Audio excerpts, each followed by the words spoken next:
আল্লাহর এক বান্দি সন্তান নিয়ে সংসার চালায়, স্বামীর হালাত বড় খারাপ। হঠাৎ কোন রকম কাজ করলে ঘরের চুলায় আগুন জ্বলে, যদি কাজ না করে বাচ্চাদের পেটে খানা যায় না, চুলায় আগুন জ্বলে না।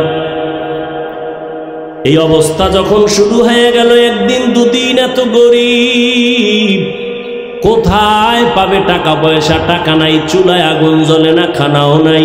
আল্লাহর বান্দি নিজে টেনশন আর পেরেশান, আমি নিজে না খাইয়া থাইকা কাটায় দিব, কিন্তু বাচ্চার ক্ষুধা আর কান্না সহ্য করা যায় না। এর নাম মা। এর নাম কি? এর যুবক, যার মা নাই তাকে জিজ্ঞাসা কর মা কেমন। যার বাবা নাই তাকে জিজ্ঞাসা করো বাবা কেমন, রত্ন কেমন, সম্পদ। একটা যুবক ছেলে ঈদের দিন নামাজ পড়িয়া কবরের কিনারায় দাঁড়ায় কাঁদতেছে। জিজ্ঞাসা করা হলো, ভাই আজ ঈদের আনন্দে সবাই বাড়ি যায়, তুমি কেন কবরের কাছে দাঁড়ায় কাঁদো? যুবক বলে, আমার কপাল বড় খারাপ। গত ঈদের নামাজে আমার আব্বাজানকে আমি পাশে দাঁড়া করায়া নামাজ পড়েছিলাম। ঈদের নামাজে যখন বের হইলাম, আমার আম্মু আমার মাথায় হাত দিয়া বড় দোয়া করেছিলেন। আজ আমি যখন নামাজে বের হইলাম, হঠাৎ মনে পড়ে গেল আমার মাথায় কে হাত বুলাইয়া দিবে। মায়ের বিছানা পড়ে আছে, বিছানায় আম্মাজান নাই, আমার আব্বা নাই, আমার পার্শ্বে আজকে দাঁড়ায় নামাজ পড়বে। ও যুবক, ওই মা বাবার দোয়া ছাড়াই চেয়ারে বসতে পারি নাই। ওই মা বাবার চোখের পানি আর দোয়া ছাড়া তুমি টাকার মালিক হতে পারো নাই। ওই মা বাবার চোখের পানি আর দোয়া ছাড়া তুমি পরীক্ষায় পাশ করতে পারো নাই, গাড়ির মালিক হতে পারো নাই, সম্মানের মালিক হতে পারো নাই। ওই মা বাবার দোয়া ছাড়া জীবনে সফলতার দরজা খুলবে না রে সন্তান। ওই আল্লাহর বান্দি না খাইয়া চোখের পানি ছেড়ে কান্না করে, কোথায় যাবে? নিজের খানার চিন্তা নাই, কিন্তু বাচ্চাগুলো না খেয়ে কান্না করে, উপায় কি? নিরুপায় হইয়া হঠাৎ অন্তরের মধ্যে একটা চিন্তা আসলো, আমার বাড়ি থেকে একটু দূরে একটা এলাকা, ওখানে একটা বড় টাকাওয়ালা আছে, কিন্তু তার চরিত্র খারাপ, জেনা করে, মদ পান করে, জীবনে এমন কোনো গুনাহ নাই, করে নাই। কিন্তু মা সন্তানের ক্ষুধা বরদাস্ত করতে না পেরে ওই গুনাহগার জেনাকার ওই বড় লোকের দ্বার প্রান্তে গিয়া হাজির হয়ে গেল। ডাক দিয়া কয়, ভাই আমারে কিছু টাকা ধার দিবেন, আমার সন্তানগুলো না খাইয়া মরার উপক্রম হয়ে গেছে, আমি মা কান্না সহ্য করতে পারি না। ওই গুনাহগার বান্দা বলে, ঠিক আছে দিব, তবে শর্ত, আজকের রাতের জন্য তুমি তোমার দেহটা আমাকে অক্ষ করে দিতে হবে। আল্লাহর বান্দি চিন্তায় পড়ে গেল, আমার এই জীবনে শরীরে কেউ একটা টাচ করে নাই, আমার চরিত্রের উপরে কেউ একটা আঘাত করে না, কিন্তু আমি সন্তানের মুখের কান্না সহ্য করতে পারি না। ক্ষুধার যন্ত্রণায় কান্না করে করে মাটিতে গড়াগড়ি। এখন কি করি আমি? এই সন্তানের খুশির করার জন্য, খানার জন্য কি আমি আমার দেহটাকে বিলাইয়া আমি সন্তানের খানার জন্য টাকা নেব? কিছুক্ষণ ভাবার পর, ও টেকনাফের আম্মা জানেরা, একটু চিন্তা করেন, আল্লাহর ভয় কাকে বলে? আল্লাহর বান্দির মধ্যে জাহান্নামের ভয়। ও আম্মা জান, আপনাদের কপাল কত ভালো, আপনার এত দামি নারী, এত সম্মান আল্লাহ আপনাদের দান করেছেন। আপনারা নবীদের মায়ের মতো মা, সাহাবায়ে কেরামদের মায়ের মতো সম্মানিত মা, আপনারা তো আলেমের মায়ের মতো মা, হাফেজে কোরআনের মায়ের মতো মা। এই স্টেজে কত হাফেজে কোরআন, কত আকে মাথায় পাগড়ি নিয়েছে, সম্মান নিয়েছে, এদের মা বাবার মতো আজকে আনন্দে আর কেউ নাই।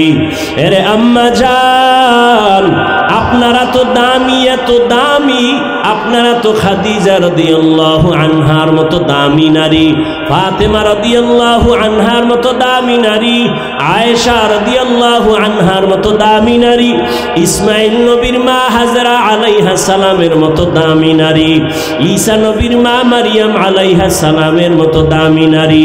ওই বেঈমান ফেরাউন যে আল্লাহর বিরুদ্ধে গিয়া নিজের খোদা দাবি করলো, অথচ তার ঘরে তার স্ত্রী আসিয়া আল্লাহর এমন পেয়ারা বান্দি হয়েছেন, আল্লাহর নবী বলেন কিয়ামতে জান্নাতে আসিয়ার সাথে তার বিবাহ হয়ে যাবে।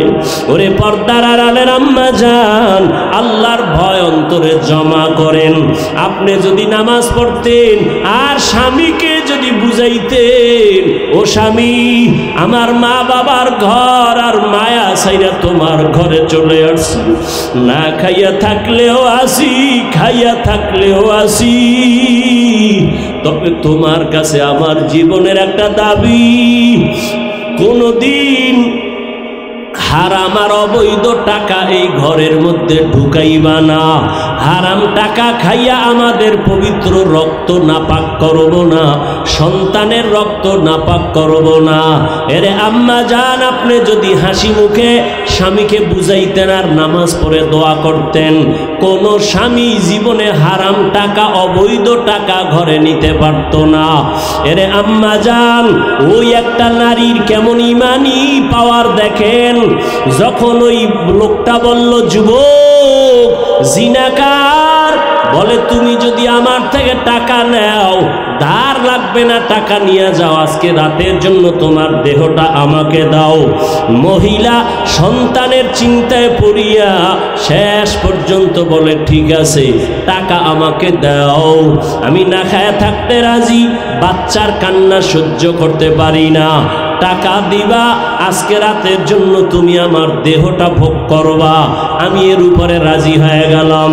রাতের গভীর ওই জিনাকার আল্লাহর গোলাম রাতের অন্ধকারে রুমের মধ্যে ওই মহিলাকে ঢুকাইয়া, চারদিকের দরওয়াজা জানালা বন্ধ, এবার ওই জিনাকার যুবক টাকার বাহাদুরি দিয়া বলে, আসো। এ কথা বলার পরে দেখে ওই আল্লাহর বান্দি কেমন যেন হাউমাউ করে কান্না করতেছে। ওই আল্লাহর বান্দা ডাক দিয়া বলে, আমি তোমার গায়ে এখনো টাচ করি নাই, তুমি এখানে কেন কাঁদো? তোমাকে কোনো ভয়ও দেখাই নাই, তুমি কেন কান্না করো? মহিলা কান্না করে কয়, ভাই, আমার এই জীবনে কোনোদিন গুনার আসর লাগে নাই, আমার শরীরের মধ্যে কোনো বেগানার টাচ লাগে নাই, আমি একটা সতী সাধ্বী নারী, তুমি দরওয়াজা জানালা বন্ধ করে দিয়েছো,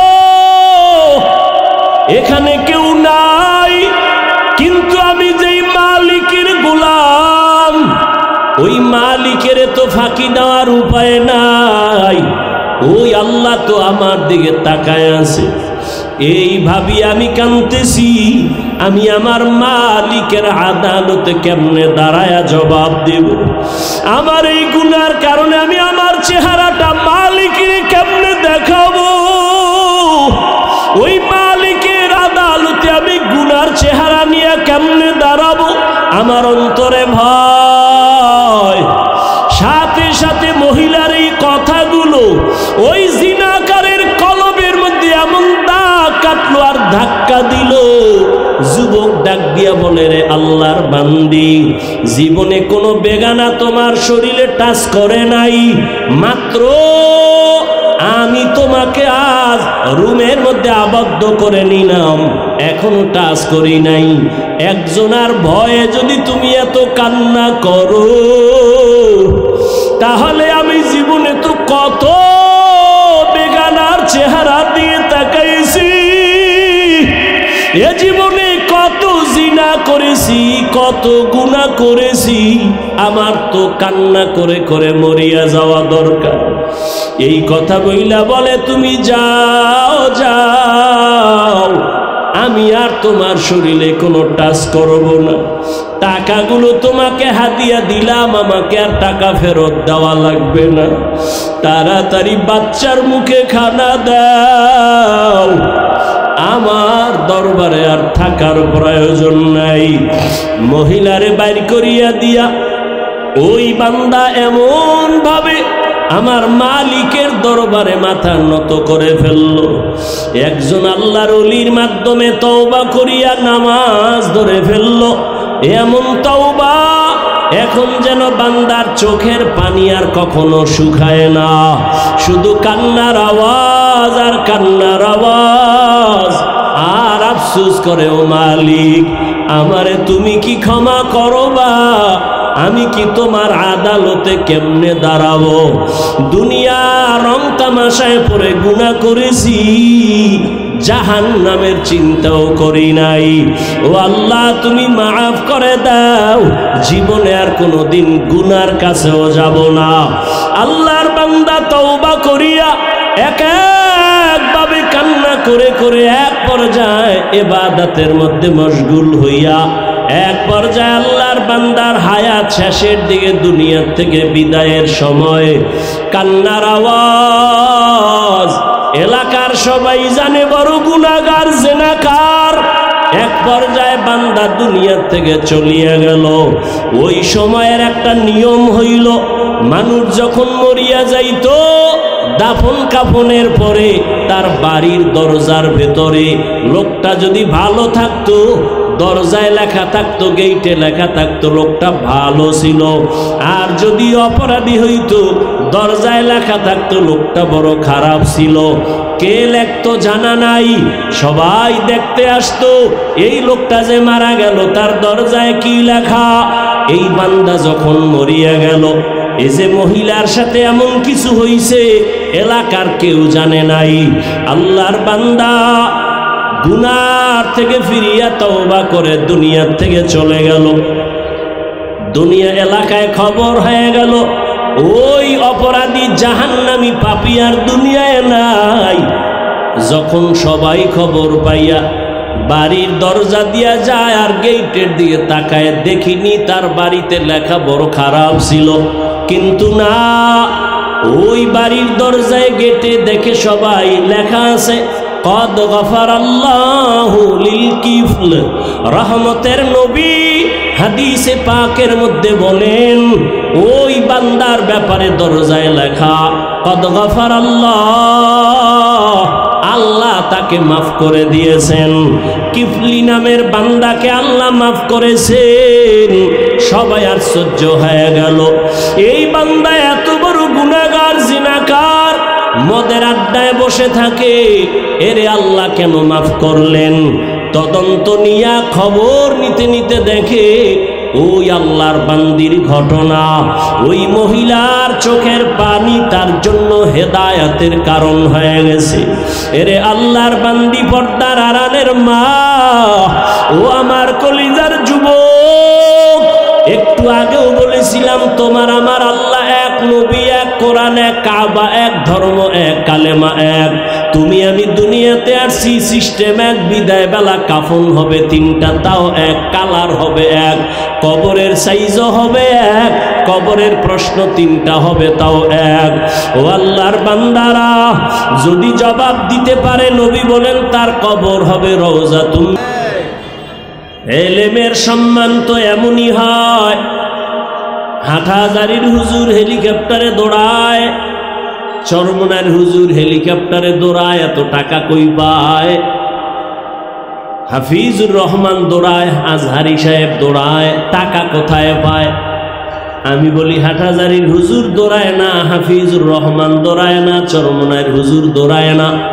যদি ভালো করে নজর দাও, আমার আল্লাহর দ্বীন ও ইলম সর্বোচ্চ সম্মানে দৌড়ায়।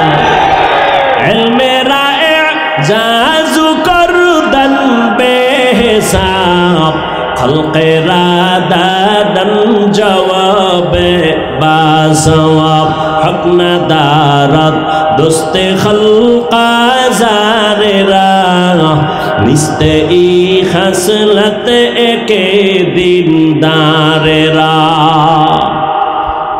ইলমের ভান্ডার আমার আল্লাহ রেখেছেন। ছোটকে ছোট মনে করিও না রে যুবক। ওরে ইলম কার বেশি কার কম এটা মাপার জন্য তো বডি না, জামা না, পোশাক না, যে কার কত বড় জামা তার ইলম বেশি, কার বডি কত বড় তার ইলম ওই পরিমাণ কয় না। ইলমের ভান্ডার আমার আল্লাহ রিজার্ভ রেখেছেন। আল্লাহ যাকে ইচ্ছা তাকে ইলমের ভান্ডার খুলে দেন।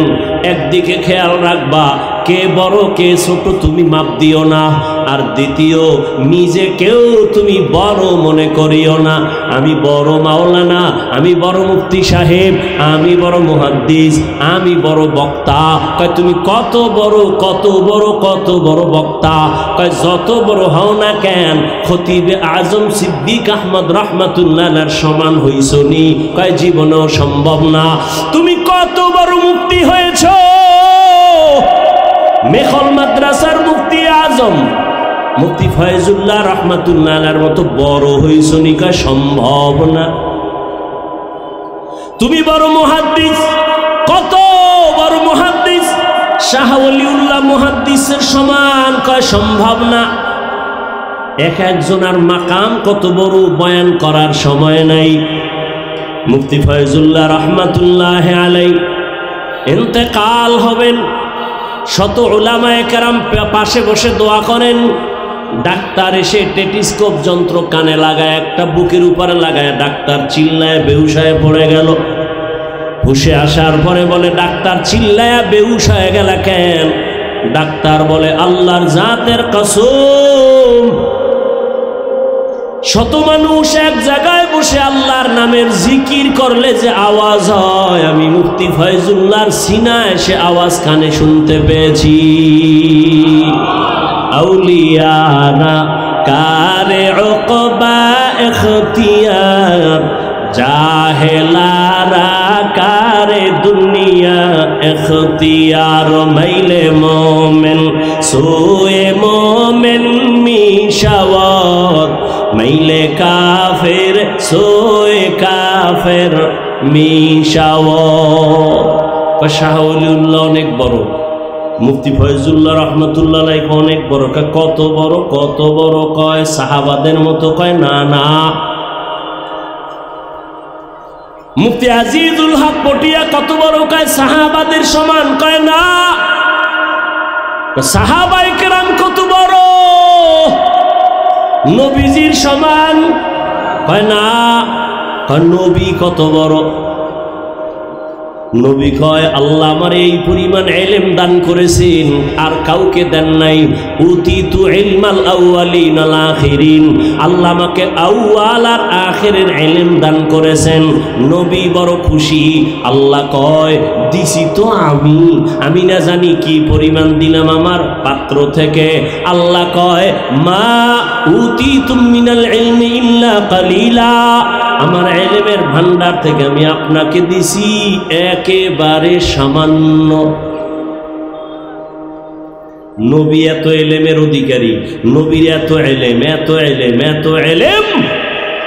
নবী কয় সব পেয়েছি, আউয়াল আখিরের আদমের ইলম আমি পেয়েছি, মুসা নবীর ইলম পেয়েছি, ঈসা নবীরটা পেয়েছি, সব আল্লাহ কয় দিলাম কালিলা, সামান্য। তাহলে আল্লাহর কাছে কি পরিমাণ ইলম জমা? আল্লাহ কয় নবী আমি রিজার্ভ ফান্ডে রেখে দিলাম ইলম, আপনি চাইবেন ফাঁকে ফাঁকে দিব, দেওয়াটা কিয়ামত পর্যন্ত জারি রাখবো, যে চাইবে তারে দিব ফাঁকে ফাঁকে। চাওয়ার জন্য আপনারে দোয়া শিখাই, আপনি সব সময় দোয়া পড়বেন, প্রয়োজন হলেই আমি দিয়ে দিব। অকুর রব্বি জিদনি, বারবার এই দোয়া পড়বেন, রব্বি জিদনি ইলমা, রব্বি জিদনি ইলমা, রব্বি জিদনি ইলমা।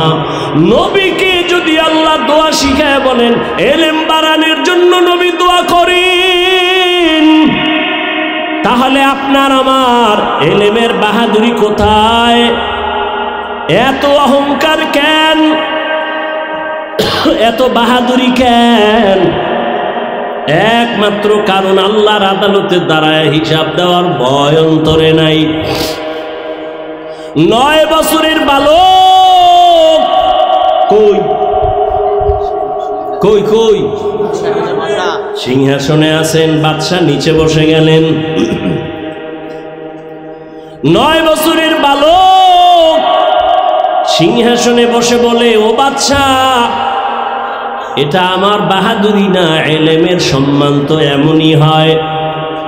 এবার আপনার প্রশ্নটা আবার একবার করেন।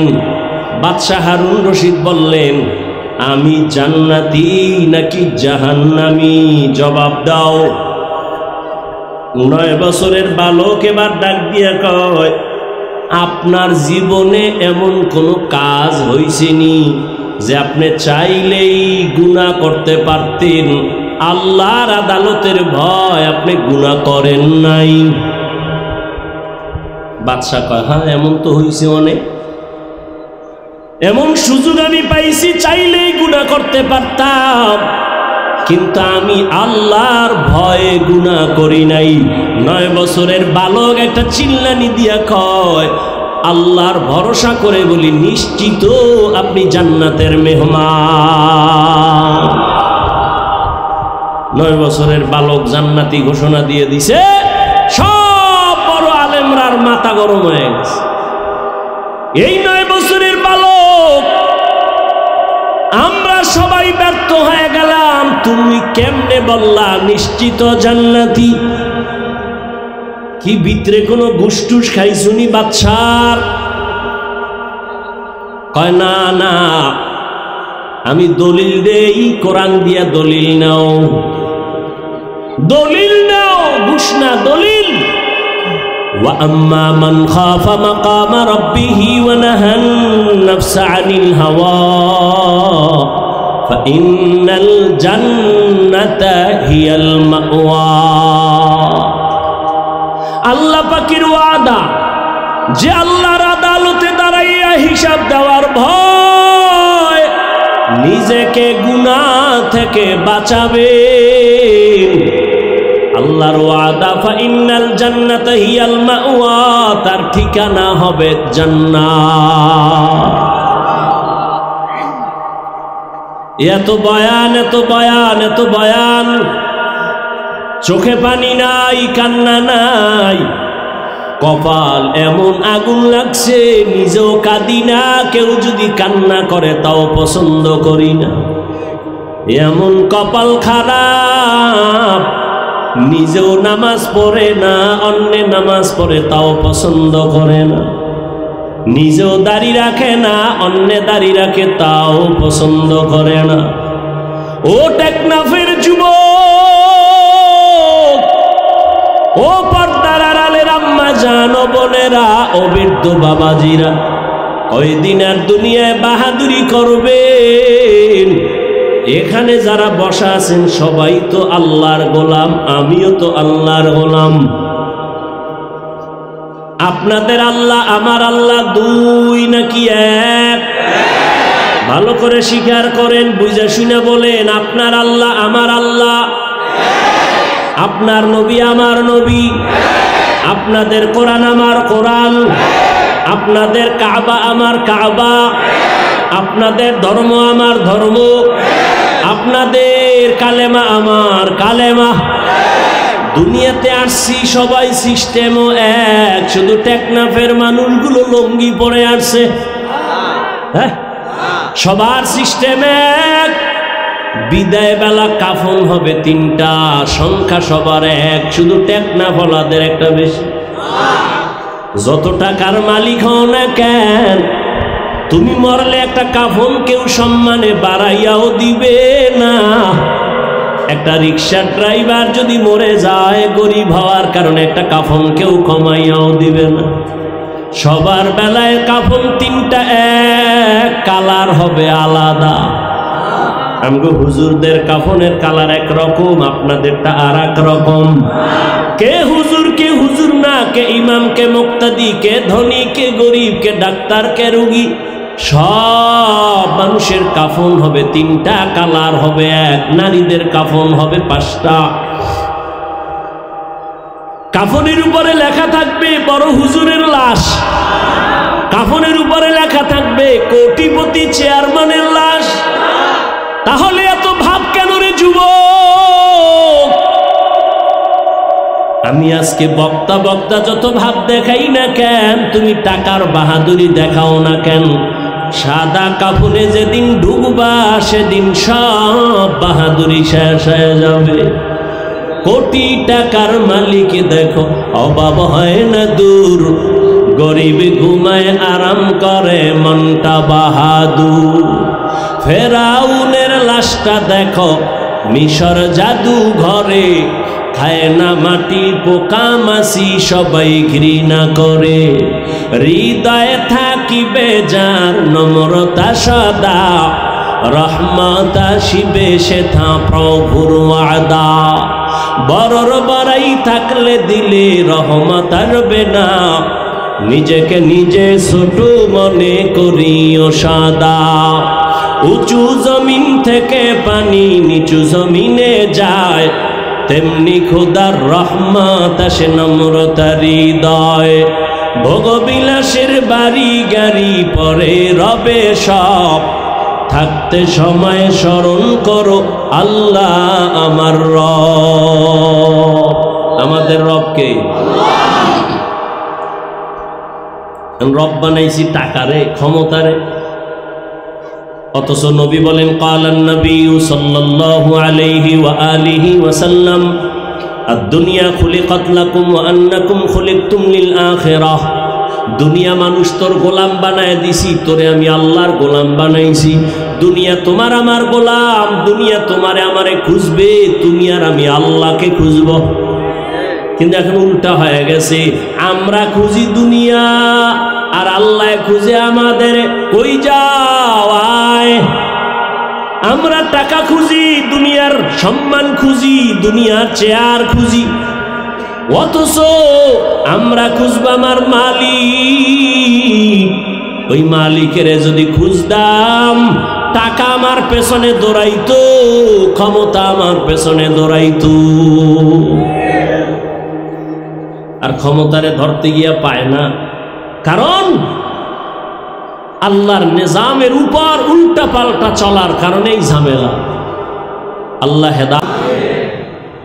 মান কানা ইউরিদুল আজিলাতা আজ্জালনা লাহু ফিহা মা নাশাউ লিমান নুরিদ। যে ব্যক্তি দুনিয়া চায় আল্লাহ তাকে দ্রুত দুনিয়া দেয়। সুম্মা জাআলনাহু জাহান্নাম ইয়াসলাহা মাযমুমান মাদহুরা। পরিণাম ফলে জাহান্নাম। ও টেকনাফের মুসলমান যুবক, কাফনের কালারও কি? এই কাফনের কালারও, কাফনের সংখ্যাও, কবরের সাইজ। টেকনাফলাদের এক হাত বড়। কবরে রাখার পরে বিদায় হওয়ার পর প্রশ্ন হবে তিনটা, তাও হবে এক। নাকি হুজুরদের প্রশ্ন আলাদা? সবার বেলায় প্রশ্ন এক। তুমি ধনী না গরিব, তুমি আলেম না মূর্খ, প্রশ্ন হবে সবার বেলায় তিনটা। রবের পরিচয় দাও, ধর্মের পরিচয় দাও, রাহমাতুল লিল আলামিনের পরিচয় দাও। নবীজি বলেন যারা জবাব দিতে পারবে তাদের কবর হবে রওজাতুম মির রিয়াজিল জান্নাহ, আর যারা জবাব দিতে পারবে না তাদের কবর হবে হুফরাতুম মিন হুফারিন নার। কবরের জবাব যে দিবে তার কবর জান্নাত, যে পারবে না তারটা জাহান্নাম। কে পারবে? আমরা হুজুরেরা। কি বলেন? আমরা হুজুরেরা জবাব দিতে পারবো, গ্যারান্টি আছে? নাই। এজন্যই তো সাহাবায়ে কেরাম জান্নাতের টিকিট হাতে নিয়ে কাঁদতেছেন। নবী নামাজের কান্না শুইনা রাতে ঘুমাইছেন। আম্মা জান আয়েশার হুজুরায় হঠাৎ শুনে কান্নার আওয়াজ। কে কাঁদে মসজিদের মধ্যে? গভীর রাতে নবী সজাগ হয়ে তাকায়া দেখেন জান্নাতের এক নাম্বার সাহাবী আবু বকর নামাজে কাঁদতেছেন। নবী জিজ্ঞাসা করলেন, আবু বকর নামাজে গভীর রাতে কেন কাঁদতেছেন? আমার ঘুম ভেঙ্গে গেল কান্নার আওয়াজে। কেন কাঁদলেন? আবু বকর বলেন, ইয়া রাসূলুল্লাহ, আল্লাহর আদালতে দাঁড়াইয়া হিসাব দেওয়ার ভয়। কেমনে মালিকের কাছে দাঁড়াবো? কিয়ামতের দিন আল্লাহ তো অনেক রাগান্বিত অবস্থায় থাকবেন। অন্যদিকে সূর্যের গরমে জমিনটা হবে তামা, অন্যদিকে জাহান্নামের আওয়াজ, নবীরা পর্যন্ত কান্না করা শুরু করবেন, উম্মতের কথা ভুলে যাবেন। সব নবীদের কান্না, আমাকে বাঁচাও, আমাকে বাঁচাও আল্লাহ, আমার উপায় কি হবে? ওই মুসিবতের সময় আমি আবু বকরের উপায় কি হবে? মালিকের দরবারে কেমনে দাঁড়াবো? নবী বলেন, আবু বকর, জান্নাতের টিকিট না আপনাকে আল্লাহ দিছেন। আবু বকর বলেন অন্তরে ভয়, যে আল্লাহ দয়া করে টিকিট দিয়েছেন, ওই আল্লাহ যদি কোনো কারণে বেজার হইয়া আবার টিকিট ক্যান্সেল করে, উপায় কি হবে? আবু বকর যদি কান্না করে, আপনার আমার তো কান্না করে মরে যাওয়া উচিত। অথচ কপাল পুরছে, নিজেরও কান্না নাই, অন্যে কাঁদে তাও সহ্য করতে পারি না। কান্না না আসলে বুঝবেন আপনার কপাল পোড়া। কান্না বড় দামি একটা সম্পদ। 3 চোখের জন্য জাহান্নামের আগুন হারাম। আইনুন বাকাত মিন খাশিয়াতিল্লাহ, আল্লাহর আযাবের ভয়ে যে চোখে কান্না করে, চোখের জন্য জাহান্নাম হারাম। কান্না নাই, কান্না নাই, অথচ আল্লাহর আযাবের ভয়ে কোরআনের আয়াত পাথর পর্যন্ত কান্না করে। আর আমরা মানুষ আল্লাহর এত আদরের গোলাম, নূরের সৃষ্টি ফেরেশতারা আল্লাহর কাছে প্রিয় না, জিনেরাও প্রিয় না, আমরা মানুষ বড় দামি, আখিরি নবীর উম্মত হইলাম, অথচ আমাদের ভেতরে কোনো কান্নার চিন্তাই নাই, আযাবের ভয় নাই, আল্লাহর আদালতে দাঁড়াবো যে সেই চিন্তাই অন্তরে নাই। এক আল্লাহর বান্দির ঘটনা, একটা কেচ্ছা শুনাই, কেচ্ছা শুনবেননি? এই শুনবেন? সবাই না পিছে পিছে আওয়াজ দেয় যে কেচ্ছা কাহিনীর ওয়াজ কইরা শুইনা লাভ কি? বলে না, বলে না? শোনো হে চালাক, তোমার চেয়ে তো কম চালাক আমি না। জমিনের মধ্যে শ্রেষ্ঠ কেচ্ছা কাহিনীর কিতাবের নাম কোরআন শরীফ, দ্বিতীয় কেচ্ছা কাহিনীর কিতাবের নাম হাদিস শরীফ। তুমি কি জানো? আউযুবিল্লাহ পারো না? বয়া বয়া খালি ভুল ধরো, আলেম এইটা খারাপ, ওটা খারাপ। এই ভালো করে মুখস্থ করো, ভুল করার ইখতিয়ার আছে সবার, ভুল ধরার ইখতিয়ার সবার নাই। ভালো করে মুখস্থ করো, ভুল করার ইখতিয়ার আছে সবার, ভুল ধরার ইখতিয়ার সবার নাই। ইমাম সাহেব নামাজের ইমামতিতে দাঁড়াইছে, মাইক কানে লাগাইছে, পাশে মসজিদের পাশে চায়ের দোকানে পাটা বেনামাজি বয়ে বয়ে ডান হাতে বিড়ি টানে, বাম হাতে চা টানে, আর গল্প করে। নামাজের ইমাম সাহেবকে রাত, মাইকের আওয়াজ চায়ের দোকানে আসতেছি, নামাজে ইমাম দাঁড়াইয়া ভুল হতে পারে কি পারে না? আল্লাহর কুদরত, আলহামদুর মধ্যেই ভুল হয়ে গেছে। চায়ের দোকানের টাটকা বেনামাজি টের পাইয়া ফালাইছে, চায়ের কাপটা ফালায় কয় একটু দেখি জানালা দিয়ে, আর একটা কি কয় লোকমা দিব, লোকমা কি দিবে? জানালা দিয়া। চায়ের দোকানের চাওয়ালা বেনামাজি জানালা দিয়া লোকমা দিতে গেছে, জানালা দিয়া তাকায় কয় ইমাম সাহেব করলেন কি? মাসআলা জানা থাকলে বলেন, এই চায়ের দোকানের লোকমা এটা হালাল না হারাম? এটা লোকমা না, এই লোকমা দেওয়াও জায়েজ নাই, এর লোকমা ইমামকে নেওয়াও। এটা লোকমা না, এটা গাদ্দারি, এটা বেয়াদবি। এটা লোকমা না বেয়াদবি? ভালো করে বুঝো, ইমাম ভুল করেছে, এখন লোকমা তো দিতেই হবে। কিন্তু চায়ের দোকানওয়ালা বেনামাজি দেওয়াটা লোকমা নাকি বেয়াদবি? লোকমা তো দেওয়া লাগবে, লাগবে না?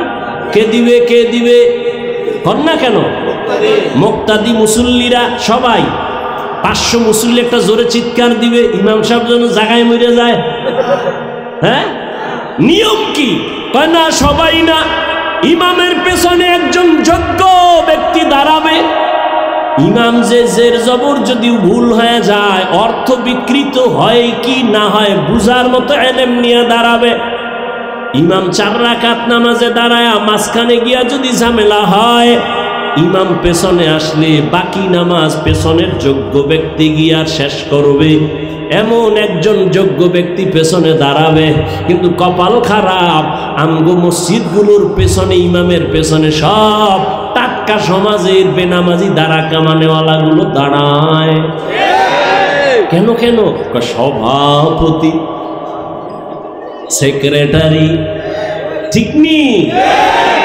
আরামগো টেকনাফের যুবকেরা নাকে তেল লাগায় ঘুমায় দেশ স্বাধীন অথচ ঢাকার শহরে খবর নিশুনি সাংবাদিকের সামনে কিছু মা বোনেরা চিৎকার দিয়া বলে আমগো দেহ ব্যবসা করে খাইছি এতদিন আমগো ওই অধিকার ফেরায়া দাও সাংবাদিক সম্মেলন করে মা বোনেরা বলে আমগো দেহ ব্যবসার অধিকার ফেরত চাই আর তুমি মুসলমান টেকনাফে না তেল লাগায় ঘুমাও স্বাধীন আমি ঢাকায় বলেছি মুসলমান তো ওই দিন নাকে তেল লাগায় ঘুমাবে ময়দানে উলামায়ে কেরামদের তুহিন ভাষায় কলিজা খুইলা কোরআনের বয়ান করবে বেনামাজি সুদখোরের থেকে অনুমতি লাগবে না যেদিন মুসলমান তো আরামে ঘুমাবে সেদিন এদেশের প্রত্যেকটা মসজিদ আর মাদ্রাসার কমিটিতে বেনামাজি সুদখোর থাকবে না যেদিন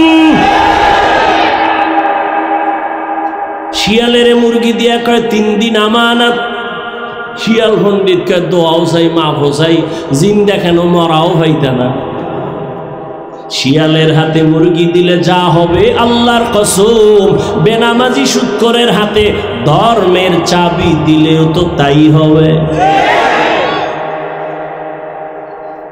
দিছে কে চাবি এই চালাক বাঙালি সুদখোর বেনামাজির হাতে ধর্মের চাবি দিছে কারা কয় না এখন আর কথা বলে না কে দিছে তুমি দিয়েছো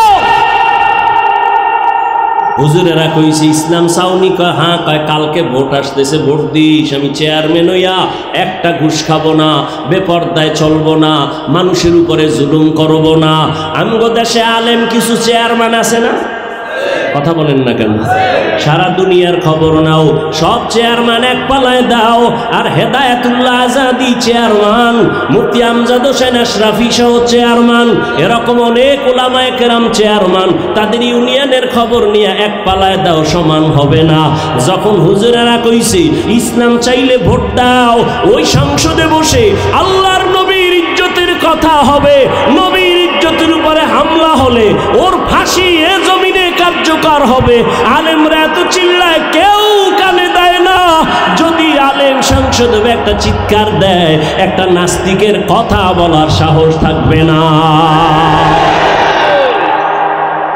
সবাই কয় ঠিক আছে হুজুর দাঁড়ায় যান ভোটের আগের রাইতে টাকা খাইয়া কেবলা ঘুরায় ফেলাইছে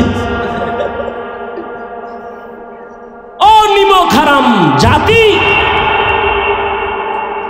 কাকে তুমি গালি দাও সুদখোরকে মাথায় তো তুমি উঠিয়েছ মদখোর গাঞ্জাখোরের রাস্তা তো তুমি ওপেন করেছো আল্লাহ হেদায়েত দান করুন ইমামের জবানে তালা লাগায় দিছে মসজিদে কোনো রাজনীতি চলবে না তুমি স্লোগান দাও ইমাম যদি নিরপেক্ষ থাকতে হয় কমিটির প্রত্যেকটা মানুষকে নিরপেক্ষ থাকতে হবে আর কমিটি যদি ধান্দাবাজি পেট নীতি করে তো ইমাম কোরআন লইয়া মাইক দিয়া ইসলামী রাজনীতি করবে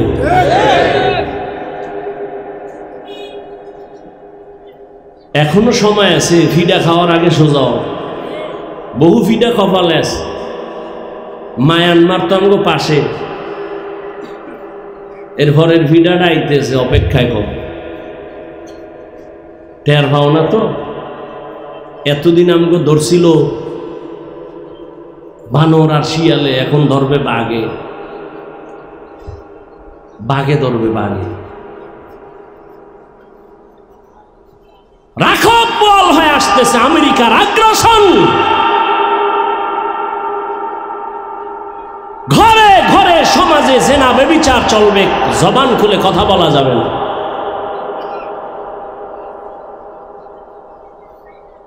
কিসের লোভে? কিসের লোভে? ওলামায়ে কেরাম থেকে বিচ্ছিন্ন। কারণ কি? আলেম কি ক্ষতি করেছে তোমার? আল্লাহর জাতের কসম, এই দুনিয়াতে তোমাদের ওলামায়ে কেরাম ছাড়া আর কেউ আপন না। সব ধান্দাবাজ, সব স্বার্থপর। একটু স্বার্থে আঘাত লাগলে শুধু দল থেকে নাম কাটে না, কল্লা কেটে দেয়। আর আমগো আলেমগো যেই পরিমাণ গালি দাও, কোন আলেম বরদোয়া করে না, দেখলে আগে হাসি মুখে সালাম দেয়। আলেমকে এত দূরে রাখো কেন? দুনিয়াতে কত আকাম চলে, তাদের বিরুদ্ধে লেখার তোমার সুযোগ হয় না, আলেমগো বিরুদ্ধে লেখার সুযোগ হয় না।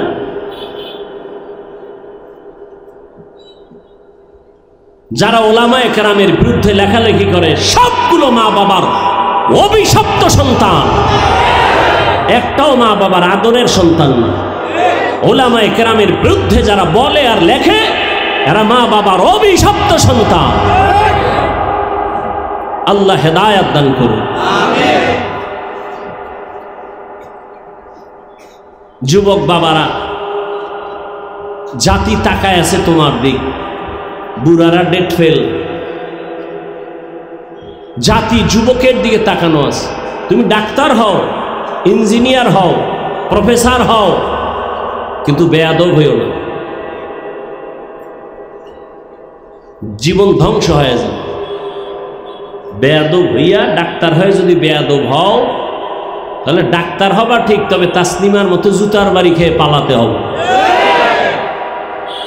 আর যদি আদবওয়ালা আদর্শের ডাক্তার হতে চাও, তাহলে লেখাপড়া যথেষ্ট না, দোয়া নিতে হবে তোমার জীবনের জন্য। সফলতার দোয়া, তোমার জীবনের সর্বোচ্চ সফলতার দোয়া মা বাবার দোয়া, দ্বিতীয় তোমার শিক্ষকের দোয়া, তৃতীয় হলো মুরব্বী উলামায়ে কেরামের দোয়া। তাদের দোয়া যেমন সফলতার চাবি, ঠিক তাদের বরদোয়াটা তোমার জীবনের জন্য একটা আগুন। মা বাবার বরদোয়া একটা আগুন, শিক্ষকের বরদোয়া একটা আগুন, উলামায়ে কেরামের বরদোয়া একটা আগুন। যুবক, অঙ্গীকার করো, শপথ করো, কসম করো, পারলে মা বাবার দোয়া নিবা, কিন্তু বরদোয়া নিবা না। পারলে শিক্ষকের দোয়া নিবা, কোনোদিন বেয়াদবি করে বরদোয়া নিবা না। পারলে ওলামায়ে কেরামের দোয়া নিবা, না পারলে কোনোদিন বরদোয়া নিবা না। শপথ করো, না হয় জীবন ধ্বংস তোমার। মরার আগে বিছানায় পঙ্গু হয়ে যাবি, চোখের পানি পড়বে, পানি মুছার আপন কাউকে পাবা না। আল্লাহ হেদায়েত দান করুন। এত বয়ান হচ্ছে, মসজিদ খালি কেন? জুমার সময় মসজিদ ফুলফিল। ফজরে এরা গেছে কই, আসরে গেল কই? কেন মুসলমানের এই হালাত?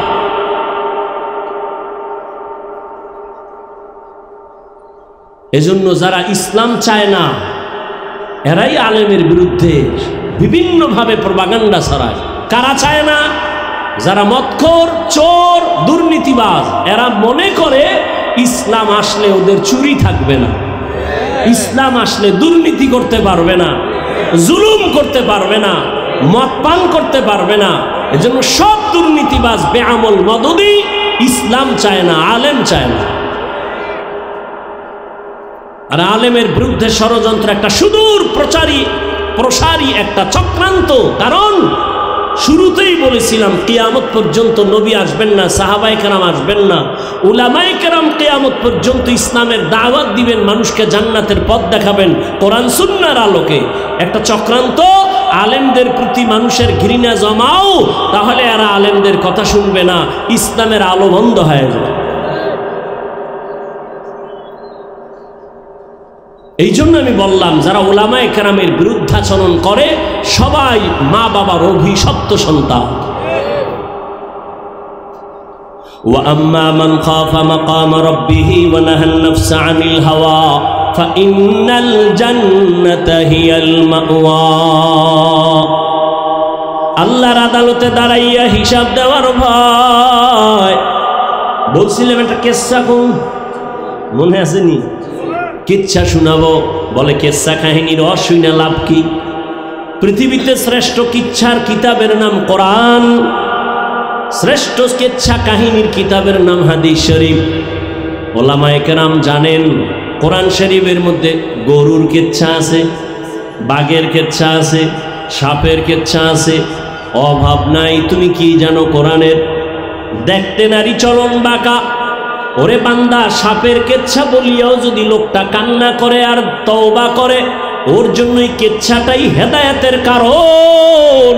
আর তুমি যদি আকাশচুম্বী কোরআনের ব্যাখ্যা করিয়াও যদি কান্না না আসে, দাড়ি না উঠে, নামাজ না থাকে, তোমার এই এত জ্ঞানের পরিধি দিয়াও জান্নাত পাওয়া যাবে না।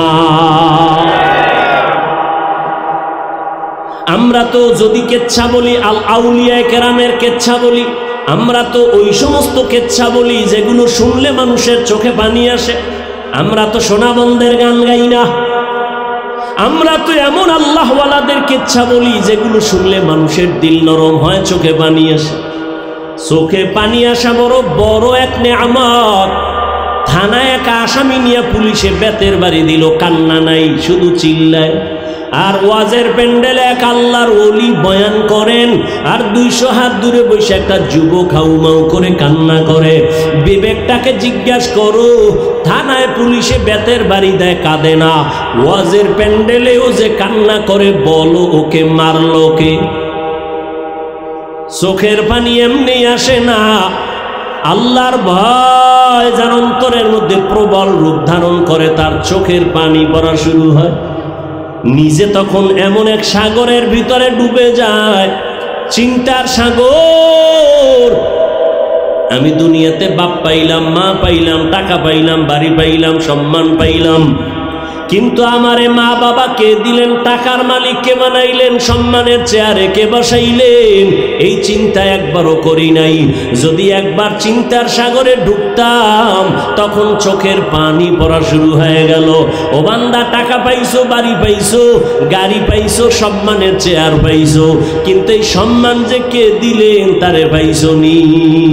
ইয়া এলাহি মুঝসে মুঝকো দূর কর, তাকে দেখো मुझ में तुझको एक नजर, या इलाही तू मेरा माबूद है, या इलाही तू मेरा माशूक है।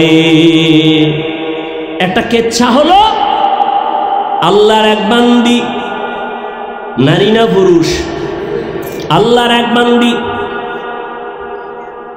সন্তান নিয়ে সংসার চালায়। স্বামীর হালাত বড় খারাপ। হঠাৎ কোন রকম কাজ করলে ঘরের চুলায় আগুন জ্বলে, যদি কাজ না করে বাচ্চাদের পেটে খানা যায় না, চুলায় আগুন জ্বলে না। এই অবস্থা যখন শুরু হয়ে গেল, একদিন দুদিন, এত গরিব, কোথায় পাবে টাকা পয়সা? টাকা নাই, চুলায় আগুন জ্বলে না, খানাও নাই। আল্লাহর বান্দি নিজে টেনশন আর পেরেশান। আমি নিজে না খাইয়া থাইকা কাটায় দিব, কিন্তু বাচ্চার ক্ষুধা আর কান্না সহ্য করা যায় না। এর নাম মা। এর নাম কি? এর যুবক, যার মা নাই তাকে জিজ্ঞাসা কর মা কেমন। যার বাবা নাই তাকে জিজ্ঞাসা করো বাবা কেমন, রত্ন কেমন, সম্পদ। একটা যুবক ছেলে ঈদের দিন নামাজ পড়িয়া কবরের কিনারায় দাঁড়ায় কাঁদতেছে। জিজ্ঞাসা করা হলো, ভাই আজ ঈদের আনন্দে সবাই বাড়ি যায়, তুমি কেন কবরের কাছে দাঁড়ায় কাঁদো? যুবক বলে, আমার কপাল বড় খারাপ। গত ঈদের নামাজে আমার আব্বাজানকে আমি পাশে দাঁড়া করায় নামাজ পড়েছিলাম। ঈদের নামাজে যখন বের হইলাম আমার আম্মু আমার মাথায় হাত দিয়া বড় দোয়া করেছিলেন। আজ আমি যখন নামাজে বের হইলাম হঠাৎ মনে পড়ে গেল আমার মাথায় কে হাত বুলাইয়া দিবে। মায়ের বিছানা পড়ে আছে, বিছানায় আম্মাজান নাই, আমার আব্বা নাই, আমার পাশে আজকে দাঁড়ায় নামাজ পড়বে। ও যুবক, ওই মা বাবার দোয়া ছাড়াই চেয়ারে বসতে পারি নাই। ওই মা বাবার চোখের পানি আর দোয়া ছাড়া তুমি টাকার মালিক হতে পারো নাই। ওই মা বাবার চোখের পানি আর দোয়া ছাড়া তুমি পরীক্ষায় পাশ করতে পারো নাই, গাড়ির মালিক হতে পারো নাই, সম্মানের মালিক হতে পারো নাই। ওই মা বাবার দোয়া ছাড়া জীবনে সফলতার দরজা খুলবে না রে সন্তান। ওই আল্লাহর বান্দি না খাইয়া চোখের পানি ছেড়ে কান্না করে কোথায় যাবে? নিজের খানার চিন্তা নাই, কিন্তু বাচ্চাগুলো না খেয়ে কান্না করে, উপায় কি? নিরুপায় হইয়া হঠাৎ অন্তরের মধ্যে একটা চিন্তা আসলো। আমার বাড়ি থেকে একটু দূরে একটা এলাকা, ওখানে একটা বড় টাকাওয়ালা আছে, কিন্তু তার চরিত্র খারাপ, জেনা করে, মদ পান করে, জীবনে এমন কোনো গুনাহ নাই, করে নাই। কিন্তু মা সন্তানের ক্ষুধা বরদাস্ত করতে না পেরে ওই গুনাহগার জেনাকার ওই বড় লোকের দ্বার প্রান্তে গিয়া হাজির হয়ে গেল। ডাক দিয়া কয়, ভাই আমারে কিছু টাকা ধার দিবেন, আমার সন্তানগুলো না খাইয়া মরার উপক্রম হয়ে গেছে, আমি মা কান্না সহ্য করতে পারি না। ওই গুনাহগার বান্দা বলে, ঠিক আছে দিব, তবে শর্ত আজকের রাতের জন্য তুমি তোমার দেহটা আমাকে অক্ষ করে দিতে হবে। আল্লাহর বান্দি চিন্তায় পড়ে গেল, আমার এই জীবনে শরীরে কেউ একটা টাচ করে নাই, আমার চরিত্রের উপরে কেউ একটা আঘাত করে নাই, কিন্তু আমি সন্তানের মুখের কান্না সহ্য করতে পারি না। ক্ষুধার যন্ত্রণায় কান্না করে করে মাটিতে গড়াগড়ি। এখন কি করি আমি? এই সন্তানের খুশির করার জন্য, খানার জন্য কি আমি আমার দেহটাকে বিলাইয়া আমি সন্তানের খানার জন্য টাকা নিব? কিছুক্ষণ ভাবার পর ও টেকনাফের আম্মা জানেরা একটু চিন্তা করেন, আল্লাহর ভয় কাকে বলে? আল্লাহর বান্দির মধ্যে জাহান্নামের ভয়। ও আম্মা জান, আপনাদের কপাল কত ভালো, আপনার এত দামি নারী, এত সম্মান আল্লাহ আপনাদের দান করেছেন। আপনারা নবীদের মায়ের মতো মা, সাহাবায়ে কেরামদের মায়ের মতো সম্মানিত মা, আপনারা তো আলেমের মায়ের মতো মা, হাফেজে কোরআনের মায়ের মতো মা। এই স্টেজে কত হাফেজে কোরআন, কত আকে মাথায় পাগড়ি নিয়েছে, সম্মান নিয়েছে, এদের মা বাবার মতো আজকে আনন্দে আর কেউ নাই।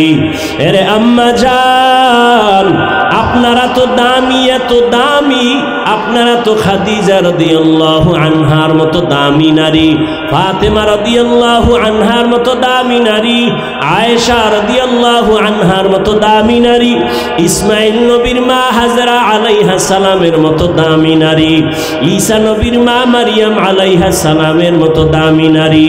ওই বেঈমান ফেরাউন যে আল্লাহর বিরুদ্ধে গিয়া নিজের খোদা দাবি করলো, অথচ তার ঘরে তার স্ত্রী আসিয়া আল্লাহর এমন পেয়ারা বান্দি হয়েছেন। আল্লাহর নবী বলেন কিয়ামতে জান্নাতে আসিয়ার সাথে তার বিবাহ হয়ে যাবে। ওরে পর্দার আড়ালের আম্মা জান, আল্লাহর ভয় অন্তরে জমা করেন। আপনি যদি নামাজ পড়তেন আর স্বামীকে যদি বুঝাইতেন, ও স্বামী, আমার মা বাবার ঘর আর মায়া সাইরা তোমার ঘরে চলে আসছি, না খাইয়া থাকলেও আসি, খাইয়া থাকলেও আসি, তবে তোমার কাছে আমার জীবনের একটা দাবি, কোনদিন হারাম আর অবৈধ টাকা এই ঘরের মধ্যে ঢুকাইবা না। হারাম টাকা খাইয়া আমাদের পবিত্র রক্ত নাপাক করব না, সন্তানের রক্ত নাপাক করব না। এরে আম্মা জান, আপনি যদি হাসি মুখে স্বামীকে বুঝাইতেন আর নামাজ পড়ে দোয়া করতেন, কোন স্বামী জীবনে হারাম টাকা অবৈধ টাকা ঘরে নিতে পারত না। এরে আম্মা জান, ওই একটা নারীর কেমন ইমানি পাওয়ার দেখেন, যখন ওই লোকটা বলল যুবক জিনাকার, বলে তুমি যদি আমার থেকে টাকা নাও, ধার লাগবে না, টাকা নিয়ে যাও, আজকে রাতের জন্য তোমার দেহটা আমাকে দাও। মহিলা সন্তানের চিন্তায় পড়িয়া শেষ পর্যন্ত বলে ঠিক আছে, টাকা আমাকে দাও, আমি না খায়া থাকতে রাজি, বাচ্চার কান্না সহ্য করতে পারি না, টাকা দিবা, আজকে রাতের জন্য তুমি আমার দেহটা ভোগ করবা। আমি এর উপরে রাজি হয়ে গেলাম। রাতের গভীর ওই জিনাকার আল্লাহর গোলাম রাতের অন্ধকারে রুমের মধ্যে ওই মহিলাকে ঢুকাইয়া চারদিকের দরওয়াজা জানালা বন্ধ।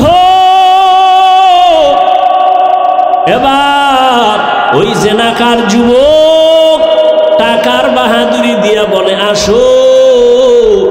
এ কথা বলার পরে দেখে ওই আল্লাহর বান্দি কেমন যেন হাউমাউ করে কান্না করতেছে। ওই আল্লাহর বান্দা ডাক দিয়া বলে, আমি তোমার গায়ে এখনো টাচ করি নাই, তুমি এখানে কেন কাঁদো? তোমাকে কোনো ভয়ও দেখাই নাই, তুমি কেন কান্না করো? মহিলা কান্না করে কয়, ভাই আমার এই জীবনে কোনোদিন গুনার আসর লাগে নাই, আমার শরীরের মধ্যে কোনো বেগানার টাচ লাগে নাই, আমি একটা সতীসাধ্যী নারী, তুমি দরওয়াজা জানালা বন্ধ করে দিয়েছ, এখানে কেউ নাই, কিন্তু আমি যেই মালিকের গোলাম, ওই মালিকের তো ফাঁকি দেওয়ার উপায় নাই, ওই আল্লাহ তো আমার দিকে তাকায় আছে।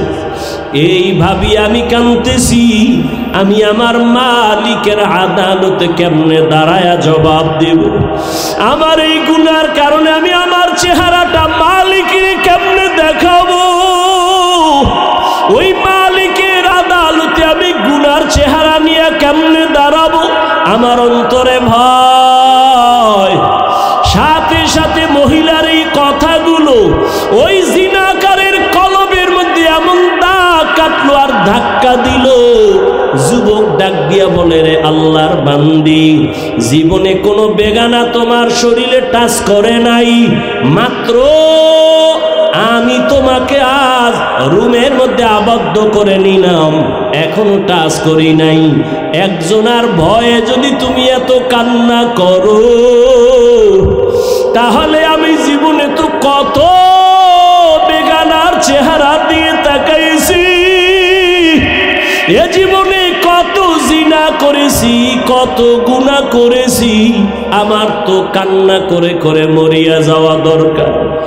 এই কথা বইলা বলে, তুমি যাও যাও, আমি আর তোমার শরীরে কোনো টাচ করব না, টাকাগুলো তোমাকে হাদিয়া দিলাম, আমাকে আর টাকা ফেরত দেওয়া লাগবে না, তাড়াতাড়ি বাচ্চার মুখে খানা দাও, আমার দরবারে আর থাকার প্রয়োজন নাই।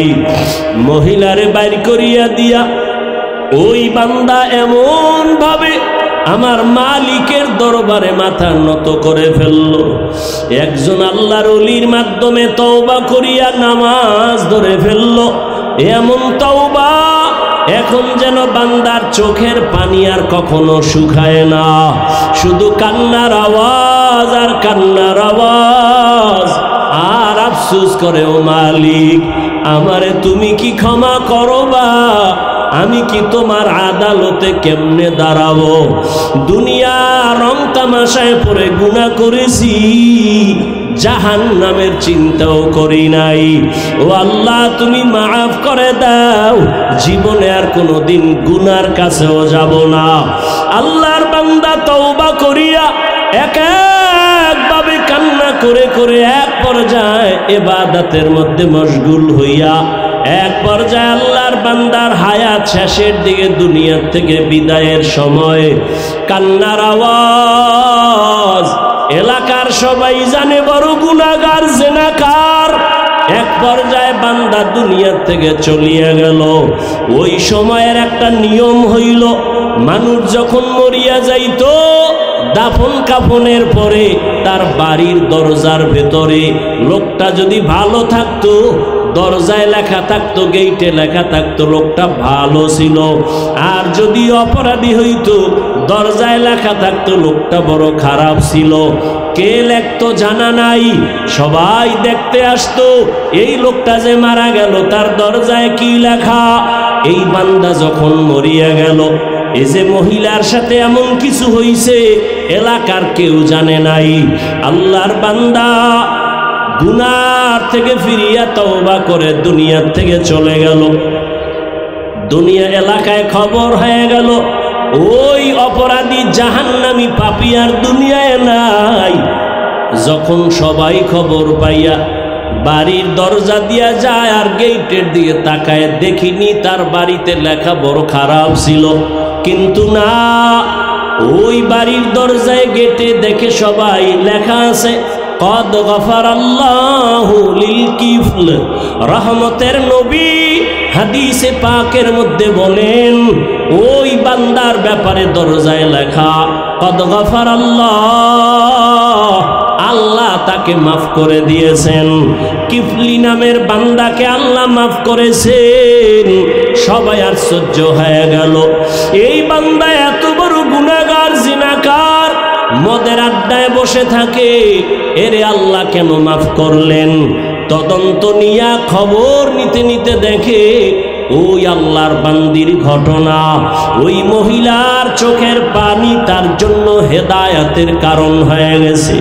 এরে আল্লাহর বান্দি, পর্দার আড়ালের মা, ও আমার কলিজার যুবক, একটু আগেও বলেছিলাম তোমার আমার আল্লাহ এক, নবী এক, কোরআন এক, কাবা এক, ধর্ম এক, কালেমা এক। তুমি আমি দুনিয়াতে আসছি সিস্টেম এক, বিদায় বেলা কাফন হবে তিনটা, তাও এক, কালার হবে এক, কবরের সাইজও হবে এক, কবরের প্রশ্ন তিনটা হবে তাও এক। ও আল্লাহর বান্দারা, যদি জবাব দিতে পারে নবী বলেন তার কবর হবে রওজাতুম মির রিয়াজিল জান্নাহ। আর যারা জবাব দিতে পারবে না তাদের কবর হবে হুফরাতুম মিন হুফারিন নার। ওই জবাব কবরে কে দিতে পারবে, কে পারবে না, কারো জানাও নাই। এই জন্যই তো সাহাবায়ে কেরাম আজীবন কান্না করেছেন। জান্নাতের টিকিট নিয়াও আবু বকরের কান্নার আওয়াজ, জান্নাতের সুসংবাদ পাইয়াও ওমরে ফারুকের কান্নার আওয়াজ। ও আমার কলিজার যুবক, এখনো সময় আছে, আমার আল্লাহর আযাবের ভয় অন্তরে জমা করো।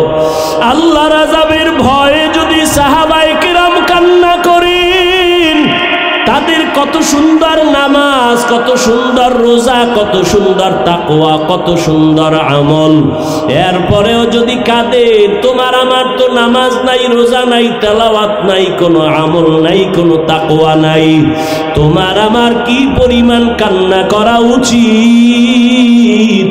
কারণ তুমি আমি মরিয়া গেলে জাহান্নামী যদি হয়ে যাই, জাহান্নামের আগুন সহ্য করা যাবে না। জাহান্নামের আযাবের ভয় এত ভয়ঙ্কর, আল্লাহর এই জাহান্নামের ভয়ে পাথর পর্যন্ত কান্না করে। আল্লাহ নিজে বলেন সুম্মা কাসাত কুলুবুকুম মিন বাদি যালিকা ফাহিয়া কাল হিজারা আও আশাদ্দু কাসওয়া ওয়া ইন্না মিনাল হিজারাতি লামা ইয়াতাফাজ্জারু মিনহুল আনহার ওয়া ইন্না মিনহা লামা ইয়াশাক্কাকু ফায়াখরুজু মিনহুল মা ওয়া ইন্না মিনহা লামা ইয়াহবিতু মিন খাশিয়াতিল্লাহ ওয়ামা আল্লাহু বিগাফিলিন আম্মা তা'মালুন।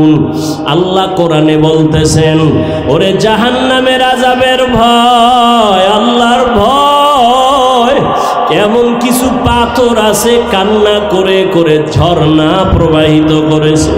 ওই চট্টগ্রামের বহু পাহাড়ে গিয়া দেখবা অনবরত পানি পড়ে ঝর্ণার মতো। আল্লাহর কোরআন বলে ও কাঁদে জাহান্নামের আযাবের ভয়। কারণ আল্লাহ তো বলেছেন জাহান্নাম এত ভয়ঙ্কর, আমি আল্লাহ জাহান্নামের আগুন জ্বালাইতে পাথর আর মানুষ ব্যবহার করব। ওয়াকুদুহান নাস ওয়াল হিজারা, মানুষ আর পাথর দিয়া জাহান্নামের আগুনকে আল্লাহ জ্বালাবেন। এই ভয়ে আপনার আমার নবী যার কোনো গুনাহ নাই ওই নবী পর্যন্ত কান্না করতেছেন। আম্মা জান আয়েশা রাদিয়াল্লাহু আনহা বলেন, ইয়া রাসূলুল্লাহ কেন কাঁদেন? রহমতের নবী বলেন, ও আয়েশা কিয়ামতের দিনের কথা মনে পড়েছে, হাসরের মাঠে আমার উম্মতের কি উপায় হবে, এই ভয় আমার চোখে পানি। নবীজিকে আম্মা জান বলেন, কি ভয়ঙ্কর হবে হাসরের মাঠ? আল্লাহর নবী বলেন, আয়েশা এ জমিনটা কিয়ামতের মাঠে পরিণত হবে। মানুষ নারী আর পুরুষগুলো সবাই উলঙ্গ দাঁড়ায় যাবে। নারীরা উলঙ্গ দাঁড়াবে, পুরুষরা উলঙ্গ দাঁড়াবে। অন্যদিকে সূর্যের গরম, মাথার মগজগুলো ভাতের মারের মতো ফুটতে থাকবে। অন্যদিকে জাহান্নামের আওয়াজ। আবার আমার আল্লাহ রাগান্বিত আওয়াজ দিয়া বলবেন, লিমানিল মুলকুল ইয়াউম লিল্লাহিল ওয়াহিদিল কাহ্হার। ও আল্লাহর বান্দারা, গুনার কথা স্মরণ করিয়া চোখের পানি ছাড়ো আর আমার মালিকের মনে মনে ডাক দেওয়ার বলো, হে আল্লাহ এই ময়দানে আমার মতো গুনাহগার কেউ নাই। আমারে সবাই কত মোহাব্বত করে, সম্মান করে, চেয়ার দেয়, অথচ আমার গুনার খবর কেউ জানে না। যদি গুনার খবর জানতো কেউ আমাকে চেয়ারে বসাইতো না। আমার মাওলা কেমন দয়ার মালিক, আল্লাহ গুনার খবর জানিয়াও বলে, বান্দা আমি তাড়ায়া দেই নাই, বরং রহমতের দরজা দিয়া ডাকতেছি, আয় আয় আয়, লা তাকনাতু মির রাহমাতিল্লাহ। আমার দয়ার দরজা থেকে তুই কই ভাগো? ওরে বান্দা, তোরে আমি আদর করে বানাইছি, আমি চাই না তুই জাহান্নামের আগুনে জ্বলবি। আমার রহমতের দরজার দিকে ফিরিয়া আয়। ওরে আমার দরজা ছাড়িয়া তুই যেদিকেই যাবি জাহান্নাম ছাড়া কিছুই না। ওরে আল্লাহর নবী বলেন, ও আয়েশা আমার আল্লাহ যখন কুদরতি আওয়াজটা রাগান্বিত অবস্থায় দিবেন, আজকের দিনের রাজত্ব কার? হাসরের ময়দানটা থরথর করে কেঁপে উঠবে, মানুষগুলো পাগলের মতো হয়ে যাবে। নবীদের কোনো গুনাহ নাই, তারাও কান্না শুরু করবেন। ও আল্লাহর বান্দারা, জাহান্নামের আযাবের ভয় পাথর পর্যন্ত কাঁদে, টপ টপ করে পানি পড়ে, ঝর্ণার মতো পানি ঝরে। আল্লাহর আযাবের ভয় কিছু পাথর পর্যন্ত ভয়ে ফাটিয়া যায়। পাথরের থেকেও কি তোমার কলবটা বড় শক্ত? তোমার অন্তরে কেন নরম হয় না? তোমার কলব ফেটে কেন চোখে পানি আসে না? আসলে শয়তান তোমাকে দখল করেছে। এত বড় মজমা আশিকিন জাকিরিনরা বসে আছেন, ওলামায়ে কেরাম কত সাদা দাড়িওয়ালা আল্লাহর গোলাম, এই ময়দানে দেখুন এক ফোঁটা চোখের পানি আসে। ওরে মা বাবার দোয়া নিয়ে সামনে আগাও, মুরব্বীদের দোয়া নাও, কান্না না আসলে কান্নার চেষ্টা করো। মা বাবার দোয়া নিয়ে আগাও, যার চোখে পানি পারলে তার থেকে দোয়া নাও। চোখের পানি ছাড়া জাহান্নামের আগুন ঠান্ডা করা যাবে না। মায়ার নবী বলেন, ও আয়েশা মুসা নবী কাঁদবেন, নিজের চিন্তায় উম্মতেরে ভুলিয়া যাবেন, উম্মতেরা পাগলের মতো দৌড়াবে। একবার যাবে আদম নবীর কাছে, নবী বলবেন আমি আর সুপারিশ করতে পারবো না। আবার যাবেন ঈসা নবীর কাছে, মুসা নবীর কাছে, ইব্রাহিম নবীর কাছে। ঘুরতে ঘুরতে ঘুরতে ঘুরতে উম্মতেরা নিরাশ হইয়া শেষ পর্যন্ত তালাশ করবে আখিরি নবী কই। আমি মুহাম্মদের তালাশ করা শুরু করবে। আম্মা জান আয়েশা বলেন নবী আপনাকে উম্মতেরা কোথায় পাবে? মায়ার নবী বলেন আমি তখন আমার মালিকের কুদরতের কাছে হাজির, মাকামে মাহমুদে সেজদায় পরে কান্না করব। সব নবীরা নিজেদের চিন্তায় কাঁদবেন, আর আমি মুহাম্মদ একমাত্র আমি কান্না করব, একবারও বলবো না আল্লাহ আমারে বাঁচাও, আমাকে দয়া করো। আমি শুধু একটাই আওয়াজ দিব, আমার উম্মতের বাঁচাও, আমার উম্মতের বাঁচাও, আমার উম্মতের বাঁচাও। আমার একটা উম্মত যেন জাহান্নামের আগুনে না যায়। আমার আল্লাহ তখন বলবে নবী কাঁদিয়েন না, মাথা উঠান, আপনার উম্মত গুলো ধৈরা ধৈরা আপনি জান্নাতের দিকে নিয়ে যান। আম্মা জান আয়েশা বলেন আপনি তখন কি করবেন? মায়ার নবী বলেন আয়েশা আমি তখন আমার উম্মত গুলোরে বাছাই করে ধরে ধরে কাউসারের কাছে নিয়ে দাঁড় করাবো। লাইনে দাঁড় করাইয়া আমি আমার নিজের হাতে আমার মায়ার উম্মতের কাউসারের পানি পান করাবো। আম্মা জান বলেন নবীজি কোটি কোটি কোটি মানুষের ভেতরে আপনার উম্মতের কেমনে আপনি চিনবেন?